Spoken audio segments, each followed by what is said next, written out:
ये कहानी एक बहुत ही प्यारी सी चिड़िया टूनी की है। टूनी चिड़िया सुंदरबन जंगल में रहती थी। टूनी चिड़िया एक अनाथ थी। टूनी चिड़िया के दिन बहुत ही दुख में गुजर रहे थे। उसे 2 वक्त का खाना भी बड़ी मुश्किल से मिलता था। एक दिन सभी पक्षी अपने माता पिताओं के साथ अपने घोंसलों में बैठे थे। टूनी चिड़िया उन्हें देखकर सोचने लगती है, मैं कैसी चिड़िया हूँ। मैंने माता पिता का प्यार तो छोड़ो, उनकी शक्ल भी नहीं देखी। मुझे तो 2 वक्त की रोटी भी बहुत मुश्किल से ही मिलती है। अमीर पक्षियों के घर में काम करना पड़ता है और उनके ताने सुनने पड़ते हैं, तब जाकर कुछ दाने का इंतजाम होता है। तभी उसे याद आता है कि उसे चीचू सेठ की यहाँ काम करने जाना है। आज तो मेरी तबीयत भी बहुत खराब है, लेकिन आज मैं चीचू सेठ के घर नहीं गई तो वो मेरी तनख्वाह काट लेंगे। और वैसे भी मेरे ऊपर कितना कर्ज है, अगर तनख्वाह भी पूरी नहीं मिली तो घर का खर्च चलाने के लिए मुझे और उधार लेना पड़ेगा। ऐसा सोच के टूनी चिड़िया चीचू सेठ के यहाँ काम करने के लिए निकल जाती है। अरे टूनी, तुमसे कितनी बार कहा है टाइम पर आया करो, लेकिन तुम हो कि मानती ही नहीं। अब तो ये तुम्हारा रोज का हो गया है।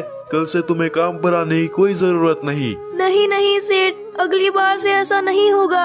टूनी बहुत विनती करती है, लेकिन चीचू सेठ उसकी एक भी नहीं सुनता और उसे काम से निकाल देता है। बेचारी रोती हुई टूनी चिड़िया अपने घोंसले में लौट आती है। हे भगवान, अभी तो मकान मालिक भी आने वाले हैं। अगर मैं आज उनका किराया नहीं दे पाई तो वो मुझे घर से बाहर निकाल देंगे। हे भगवान, मैं क्या करूं? एक तरफ मेरी नौकरी चली गई और दूसरी तरफ घर का किराया। अब तो मेरा ये घोंसला भी चला जाएगा। तभी वहाँ पर मिट्टू तोता मकान का किराया लेने आ जाता है। टूनी, ला पिछले 3 महीने का किराया निकाल और आज मैं तेरा कोई बहाना नहीं सुनने वाला। आज तो मैं पैसे लेकर ही जाऊंगा, नहीं तो तुझे तेरे सामान के साथ इस घर से बाहर निकाल दूंगा। काका, मुझे बस थोड़ा समय और दे दीजिए, मैं आपका किराया चुका दूंगी। भगवान के लिए मुझे इस घर से बाहर मत निकालिए। मेरा इस दुनिया में कोई नहीं है, मैं कहाँ जाऊंगी? मिट्टू तोता टूनी को घर से बाहर निकाल देता है। अब मैं क्या करूँ? मेरे पास तो अपना सर छुपाने के लिए भी कोई जगह नहीं है। मेरे पास तो किराए के लिए भी कोई पैसे नहीं है। काश मैं अपना एक छोटा घर बना पाती। फिर टूनी रोने लगती है। उसके रोने की आवाज सुनकर वहाँ पर एक जादुई चिड़िया आती है। क्या हुआ बच्ची, तुम रो क्यों रही हो? अगर तुम्हें कोई परेशानी है तो मुझे बताओ, मैं उसे दूर करूंगी। फिर टूनी उसे अपनी दुख भरी कहानी सुनाती है। अपनी दुख भरी कहानी सुनाकर टूनी रोने लगती है।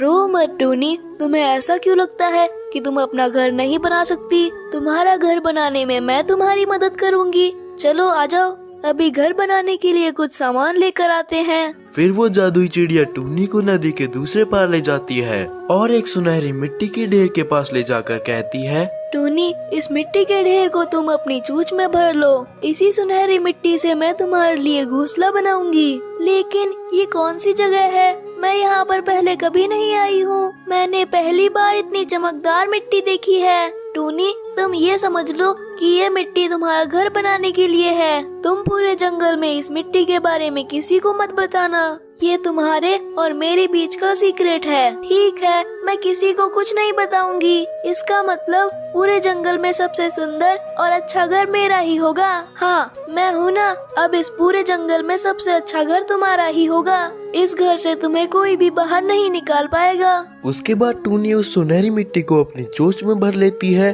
और एक पेड़ के ऊपर जाकर बैठ जाती है। फिर वहाँ पर एक मिट्टी का ढेर इकट्ठा हो जाता है। फिर वो जादुई चिड़िया अपनी छड़ी घुमाती है और देखते ही देखते वो मिट्टी का ढेर एक बहुत ही सुंदर से घर में बदल जाता है। अरे वाह, ये घर तो बहुत अच्छा है, लेकिन बारिश में तो ये बह जाएगा। नहीं टूनी, मैं एक जादुई पक्षी हूँ। ये मिट्टी एक जादुई थी। ये कोई मामूली मिट्टी नहीं है, ये जादुई मिट्टी है, ये नहीं बहेगी। जादुई चिड़िया की बात सुनकर टूनी बहुत खुश हो जाती है और वो अपने मिट्टी के घर में खुशी खुशी रहने लगती है। सुंदरबन जंगल में एक पेड़ के ऊपर बहुत सारे पक्षी रहते थे।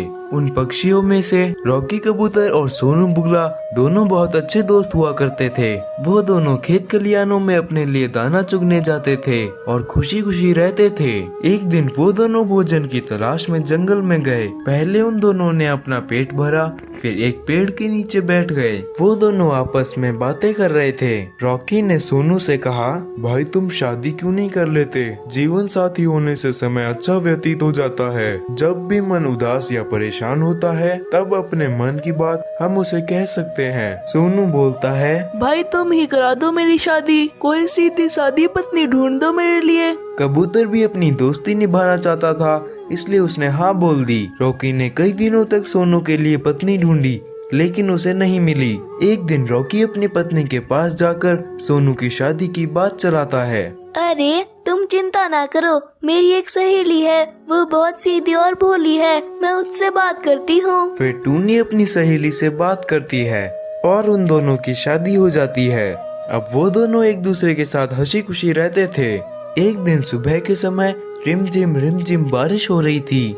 सोनू की पत्नी चुलबुल बोलती है, सोनू जी क्यों ना हम इस अच्छे मौसम का आनंद ले और कहीं पर घूमने चलते हैं। सोनू तैयार हो गया और दोनों आसमान में उड़ निकले। सुंदर मौसम ने उनका मन ऐसा जीता कि वो दोनों अपने जंगल से कितनी दूर निकल आए उन्हें पता ही नहीं चला। जब उन्हें भूख लगी तो वो दोनों एक पेड़ पर रुके, फिर उन्होंने अपनी भूख मिटाई।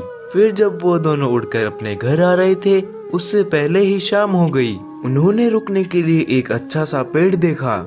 फिर वो दोनों रात गुजारने के लिए उस पेड़ पर बैठ गए। सोनू की पत्नी चुलबुल बोलती है, देखो जी, इस पेड़ पर तो मुझे कोई पक्षी नहीं दिखाई दे रहा।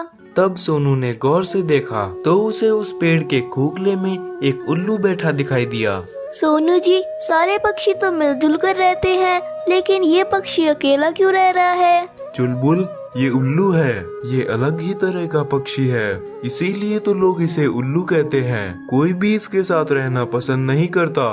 उल्लू ने सोनू के मुंह से ये बातें सुनी तो उसे बहुत बुरा लगा। उसके मन में बदले की भावना पनपने लगी। धीरे धीरे रात गुजरी और सुबह का समय हो गया। सोनू ने कहा, चलो चुलबुल, अब अपने घर चलते हैं। जैसे ही चुलबुल और सोनू जाने के लिए तैयार हुए, उल्लू ने उन्हें रोक लिया और कहा, सुनो भाई, तुम्हें जाना है तो जाओ, लेकिन तुम इस बुगली को लेके क्यों जा रहे हो? ये मेरी पत्नी है। उल्लू के मुंह से ऐसी बात सुनकर सोनू भौचक्का रह गया और बोला, अरे उल्लू भाई, ये तुम कैसी बात कर रहे हो? ये तो मेरी पत्नी है, हमारी कुछ समय पहले ही शादी हुई है। उल्लू बोला, देखो मैं ये सब नहीं जानता, लेकिन तुम मेरी पत्नी को अपने साथ नहीं ले जा सकते। ये कहकर उल्लू ने चुलबुल को पकड़ लिया और अपने साथ ले जाने लगा। सोनू ने बहुत कोशिश की, लेकिन उल्लू नहीं माना। अंत में उल्लू ने कहा, अगर तुम्हें मेरा विश्वास नहीं हो रहा तो पास के ही जंगल में चलो। वहाँ की पंचायत जो निर्णय करेगी वो हम दोनों को मानना पड़ेगा। सोनू और चुलबुल का रो रो कर बुरा हाल था। उन्हें लगा कि वो एक दूसरे के बिना नहीं रह पाएंगे। अब सोनू को आखिरी उम्मीद पंचायत से ही थी। सुना था पंच परमेश्वर होते हैं, शायद बात बन जाए। तीनों पक्षी उड़कर पक्षियों की पंचायत में पहुंचे। इस अनूठी घटना को देखने के लिए जंगल के और भी पक्षी आए। सोनू ने सारी बात पंचायत को विस्तार से बताई। देखो, ये मेरी जात की है और हम दोनों देखने में एक जैसे हैं, और ये मेरे साथ भी रहना चाहती है। कुछ समय पहले ही हमारी शादी हुई है और अब ये उल्लू मेरी पत्नी को मुझसे छीन रहा है। अब उल्लू की बारी आई। ये बुगली मेरी पत्नी है, इसने अपनी मर्जी से मुझसे शादी की थी। ये इतने दिनों से मेरे साथ रह रही थी, अब इसे अपनी बिरादरी का बुगला दिखाई दिया, तब ये मुझे छोड़कर जाना चाहती है। अब तुम लोग बताओ, क्या ये न्याय है? बुगली 1, दावेदार 2। पंचों ने दोनों पक्षियों की बात सुनी और कहा कि ये मामला बहुत पेचीदा है। हम सभी पंच और गांव वाले इस पर विचार कर फैसला देंगे। पंच आपस में विचार करने लगे। कुछ पक्षी सोनू के पक्ष में थे तो कुछ पक्षी उल्लू के पक्ष में। मुखिया ने कहा, देखो, ये बात तो सच है कि बुगली बुगले की है, पर आप लोग जानते हैं इस उल्लू को। हम लोगों को इस उल्लू के साथ ही रहना है, तो हम इससे दुश्मनी क्यों लें? हमारा क्या जाता है और सोनू से हमारा क्या वास्ता है? उल्टा हमें ही खामियाजा भुगतना पड़ेगा। सभी पंचों ने इस बात पर सहमति जताई और भरी पंचायत में बुगली को उल्लू के साथ कर दिया। पंचों का गलत फैसला सुनकर मानो सोनू के ऊपर दुखों का पहाड़ टूट पड़ा। चुलबुल बोली, सोनू, मैं तुम्हारे बिना नहीं जी सकूंगी। ऐसी जिंदगी का क्या जीना, अगर आप नहीं रहे तो मैं भी अपनी जान दे दूंगी। पंचायत उठ चुकी थी और सभी पक्षी जा चुके थे। थोड़ी देर बाद में सोनू को होश आया। वो रोते रोते अपने घर को जाने लगा। उसकी ऐसी दशा देखकर उल्लू का मन बदल गया। वो सोनू के पास आया और बोला, भाई, ये तुम्हारी ही पत्नी है और तुम्हारे ही साथ जाएगी। ये बात सुनकर सोनू चौंका और उसने उल्लू से माफी मांगी। उल्लू बोला, भाई, रात में तुम मेरे लिए कह रहे थे कि मैं उल्लू हूँ, कोई मेरे साथ रहना नहीं चाहता। तो मैं तुम्हें बता दूं, उल्लू मैं नहीं, उल्लू वो लोग हैं जो सच का सामना करने से डरते हैं और गलत का साथ देते हैं। भाई, अब संभालो अपने आप को और ले जाओ अपनी पत्नी को, जो तुम्हारी अमानत है। सोनू और उसकी पत्नी ने उल्लू का धन्यवाद किया और वहाँ से उड़कर चले गए। फिर वो दोनों अपने घर पे हंसी खुशी रहने लगे।